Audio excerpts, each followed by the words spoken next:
hạt đấy bao nhiêu thử để harvester នៅពេលដែលខ្ញុំឮពី harvester គឺជាឱកាសមួយដែលខ្ញុំអាចនឹងបម្រើព្រះហើយខ្ញុំចង់ស្គាល់ព្រះអង្គថែមទៀត ខ្ញុំគិតថាថ្នាក់ harvest ហ្នឹងមកគឺគេឲ្យយើងធ្វើការហ្មងរៀនអំពីការងារចង់ដឹងពីរបៀបការផ្សាយដំណឹងល្អហើយនឹងចង់ស្គាល់ពីអំណោយទានរបស់ខ្លួនឯងខ្ញុំចាប់អារម្មណ៍ព្រោះខ្ញុំចង់រៀនបន្ថែមពីការងារបម្រើព្រះរបៀបដែលយើងធ្វើការនៅខាងក្រៅវាខុសពីយើងបម្រើនៅក្នុងក្រុមជំនុំអញ្ចឹងតើតែយើងចូលមកស្វែងយល់ពីរបៀបធ្វើការនៅក្នុងក្រុមជំនុំដែរ គឺយើងបម្រើដោយសេចក្តីស្រឡាញ់ដោយការដែលយើងធ្វើអ្វីទាំងអស់ហ្នឹងគឺដើម្បីនឹងថ្វាយទៅកាន់ព្រះអង្គ រយៈពេល3ខែនេះយើងទទួលបានការរៀនច្រើនមែនទែនស្គាល់ពីលក្ខណៈរបស់ព្រះអង្គស្វែងយល់ពីព្រះអង្គបានច្រើនជាងមុន ខ្ញុំរៀនពីលក្ខណៈរបស់ព្រះអង្គហើយខ្ញុំបានឆ្លុះបញ្ចាំងហើយអនុវត្តលក្ខណៈរបស់ព្រះអង្គទៅកាន់អ្នកដទៃទៀតធ្វើឲ្យខ្ញុំចេះបន្ទាបខ្លួនខ្ញុំមានសេចក្តីស្រឡាញ់ខ្ញុំចេះចុះចូល អ្វីដែលខ្ញុំចូលចិត្តជាងគេគឺការស្ដាប់បទសៀង តាមរយៈការចេះស្ដាប់បទសៀងដែលមកពីព្រះអង្គគឺវាជួយយើងឲ្យដើរស្របតាមប្រហាតីរបស់ព្រះអង្គ ខ្ញុំចាប់អារម្មណ៍ទៅលើមេរៀនមួយដែលគេហៅថាក្រុមជំនុំជំរុញដល់គោលបំណងជាមេរៀនមួយដែលឲ្យយើងដឹងច្បាស់អំពីគោលបំណងរបស់ក្រុមជំនុំថាក្រុមជំនុំព្រះអង្គមានគោលបំណងអី មើលឃើញពីទស្សនវិស័យចក្ខុវិស័យហើយនិងនិមិត្តរបស់ក្រុមជំនុំហើយដែលងាយស្រួលក្នុងការដែលយើងអាចឈោងចាប់មនុស្សថែព្រះអង្គ ខ្ញុំអត់សូវមានពេលជាមួយព្រះទេខ្ញុំរវល់ក្នុងគ្រួសារហងរវល់ការងារក្រៅផងតែដល់ពេលខ្ញុំរៀននេះខ្ញុំមានការផ្លាស់ប្ដូរច្រើនមានពេលអានព្រះគម្ពីរមានពេលស្រាវជ្រាវនិងយល់ពីព្រះបន្ទូលព្រះអង្គ ពេលដែលខ្ញុំបានចូលថ្នាក់ harvester ធ្វើឲ្យខ្ញុំដឹងពីអំណោយទានរបស់ខ្ញុំថាតើខ្ញុំអាចនឹងបម្រើនៅក្នុងផ្នែកណានៃពន្ធកិច្ចរបស់ក្រុមជំនុំ ហើយមួយផ្នែកទៀតគឺតកតងនឹងរបៀបធ្វើការតែម្ដងដល់ជាបច្ចេកទេសមួយសម្រាប់ឲ្យយើងយកមកអនុវត្តនៅក្នុងការងារជាក់ស្ដែងគឺ P4 ហើយនិង OBM សម្រាប់មេរៀន OBM គឺជួយយើងឲ្យចេះស្វែងរកមនុស្សចេះចូលទៅកាន់មនុស្សចេះសួរសុខទុក្ខហើយចេះដឹងពីរបៀបប្រស័យតាក់ទងគ្នាជាមួយនឹងមនុស្សជុំវិញខ្លួនរបស់យើង សម្រាប់មេរៀន 4P ជួយខ្ញុំសម្រាប់ការបង្កើតគំនិតក្នុងការធ្វើគម្រោងឬក៏ការរៀបចំផែនការអីមួយក្នុងការធ្វើពន្ធកិច្ចអីមួយ harvester ក៏បានបង្រៀនខ្ញុំឲ្យខ្ញុំចេះធ្វើការងារជាក្រុមភាពជាអ្នកដែលដឹកនាំ ហើយភាពជាអ្នកដឹកនាំតែមេរៀនហ្នឹងគឺខ្ញុំអត់ដែរបានរៀនអត់សូវបានដឹងពីមេរៀននេះសោះតែនៅពេលដែលចូលថ្នាក់ harvester បានដឹងពីវាយកវាមកអនុវត្តក្នុងជីវិតរបស់ខ្ញុំដើម្បីឲ្យខ្ញុំរីកចម្រើនថែមទៀត ខ្ញុំចូលចិត្តជាងគេគឺមេរៀនប្រវត្តិសាស្ត្រ មានអារម្មណ៍ថាខ្លួនឯងដូចនៅក្នុងកាលនៃព្រះគម្ពីរនីមួយៗតាមសម័យកាលអញ្ចឹង នេះគឺចក្រភពមហាអំណាចរបស់ព្រះ វាបញ្ជាក់ឲ្យយើងដឹងថាពីសម័យកាលមួយព្រះអង្គធ្វើការអស្ចារ្យអីខ្លះបើសម្ដែងអ្វីខ្លះហើយព្រះអង្គស្រឡាញ់រាជរបស់ព្រះអង្គនិងស្រឡាញ់កូនរបស់ព្រះអង្គយ៉ាងដូចម្ដេចខ្លះ ធម្មតាបើសិនជាខ្ញុំអត់បាក់ជើងអត់បាក់ទេសម្រាប់ចូលរៀន harvester ស្រួលមែនតើប៉ុន្តែនៅពេលដែលខ្ញុំបាក់ជើងមកគឺខ្ញុំពិតជាពិបាកខ្ញុំត្រូវដើរកាន់ចុចរាល់ថ្ងៃខ្ញុំត្រូវចុះពី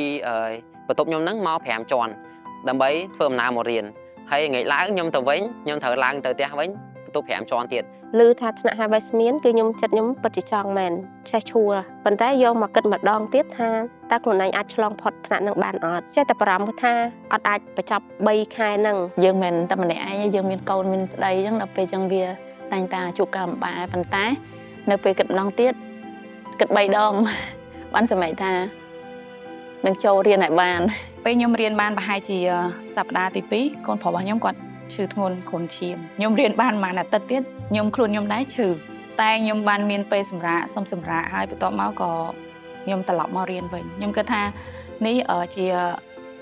ផែនការរបស់រយៈដែលវាតែងតែរារាំងយើងអត់ឲ្យយើងមករៀនចប់ ខ្ញុំគិតថា harvester នោះវាមានតែម្ដងនៅក្នុងជីវិតរបស់ខ្ញុំឯងអញ្ចឹងខ្ញុំទៅតែពុះពៀទោះបីជាខ្ញុំមានឧបសគ្គមិនក៏ដោយខ្ញុំទៅតែជំនះនៅកិច្ចការហ្នឹងពិតជាធ្វើបាន3ខែគឺអត់មានបោះបង់ទេហើយមកបានទៀងទាត់ទៀត ពេលរៀនយើងមានបរិយាកាសមួយដែលសប្បាយមែនតើ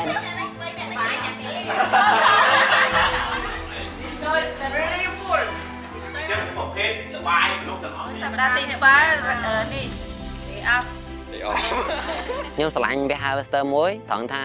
នៅពេលដែលយើងរៀនហើយមិនថាតែរៀនទេគឺយើងចុះបេសកកម្មផ្ទាល់ហ្មងអញ្ចឹងណា សម្រាប់បេសកកម្មទី1ដែលយើងបានចេញទៅនៅពេលរៀននៅថ្នាក់ harvest ហ្នឹងគឺ camp នៅគិរីរម្យពេលហ្នឹងគឺខ្ញុំជួយក្នុងផ្នែកម្ហូបអាហារជាមួយនឹងគុនធាដែរ ហត់ដោយមានអំណរពេលដែលខ្ញុំទៅគិរីរម្យណា ក្រុមសហការមួយគ្នាបានល្អដូចបងមនលីនដាជួយខ្ញុំបានច្រើនល្អ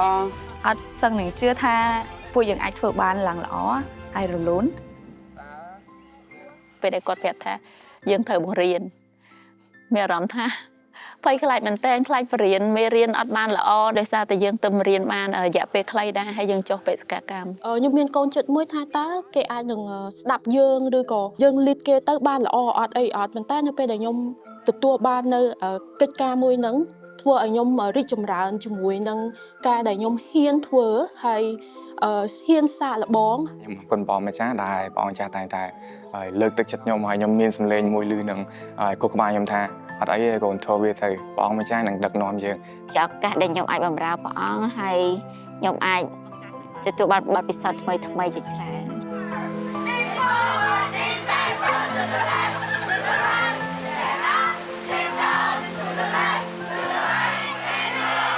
ចំណែកទៅសៃនឹងល្អ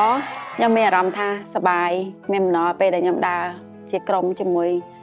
យើងក្រុមយើងរៀនហ្នឹងយើងមានអំណរច្រើន យើងទៅទាំងអស់គ្នាហើយយើងដូចថាស្រស់ស្រួលគ្នាហើយយើងក្លាហានក្នុងការដែលចេញទៅផ្សាយដំណឹងល្អទាំងអស់គ្នានៅភ្នំពេញគាត់គាត់ណាឃើញយើងដើរទៅគាត់បិទទ្វារហ្មង គ្រាន់តែឃើញទឹកមុខគាត់និយាយរៀងស្ងួតគឺខ្ញុំចាប់ផ្ដើមមានអារម្មណ៍មួយដែលខ្ញុំអត់ដឹងថាគួរតែនិយាយអីទេប៉ុន្តែអរគុណព្រះអង្គដែលខ្ញុំហ៊ានក្នុងការដែលបោះជំហានទៅ គឺខ្ញុំអត់ដឹងថាខ្លួនឯងពិតជាអាចនិយាយពីព្រះអង្គបានទេប៉ុន្តែដល់ពេលជួបគេខ្ញុំអាចនិយាយបានហើយខ្ញុំក្លាហានខ្ញុំនិយាយពីព្រះអង្គឈ្មោះព្រះអង្គហ្មងហើយពិតជាទទួលបានសេចក្តីអំណរមកវិញមែន បើសិនជាយើងគិតថាវាពិបាកហើយយើងអត់ចាប់ផ្ដើមធ្វើវាកាន់តែពិបាកទៀត មានមនុស្សជាច្រើនដែលពេលចុះសួរពួកគាត់ទៅគឺគាត់ស្គាល់ព្រះអង្គបានតែ 30% ទេអញ្ចឹងគឺមានមនុស្សជាច្រើនដែលគាត់ត្រូវការដឹងដំណឹងកាន់ពីព្រះអង្គកាន់តែថែមទៀត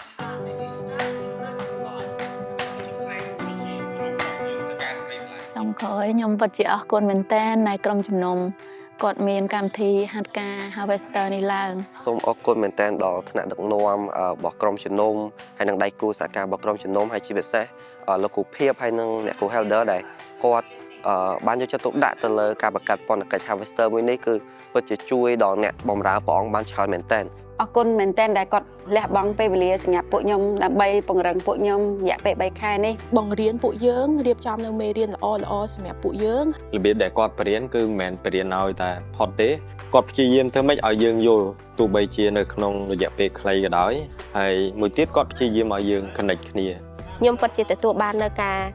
មើលថែយ៉ាងល្អធ្វើឲ្យយើងមានភាពកក់ក្ដៅហើយសម្រាប់មេរៀនរបស់គ្រូទាំងអស់ពិតជាបានលើកទឹកចិត្តខ្ញុំច្រើន និយាយទៅពេលដែលចូលមករៀនហ្នឹងគឺ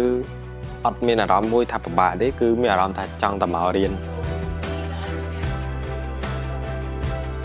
ការរៀន3ខែនេះខ្ញុំមានអារម្មណ៍ថាខ្ញុំបានរីកចម្រើនច្រើនជាងមុនទាំងជំនឿទាំងការដែលស្គាល់ខ្លួនឯងហើយចំណុចខ្លាំងចំណុចខ្សោយ ហើយខ្ញុំពិតជាសប្បាយចិត្តមែនទែនដែលខ្ញុំបានឆ្លងកាត់វគ្គ Harvester មួយនេះ ហើយខ្ញុំសង្ឃឹមថាថ្នាក់ Harvester នឹងមានជារៀងរាល់ឆ្នាំដើម្បីសិស្សចំនួនក្រោយៗទៀត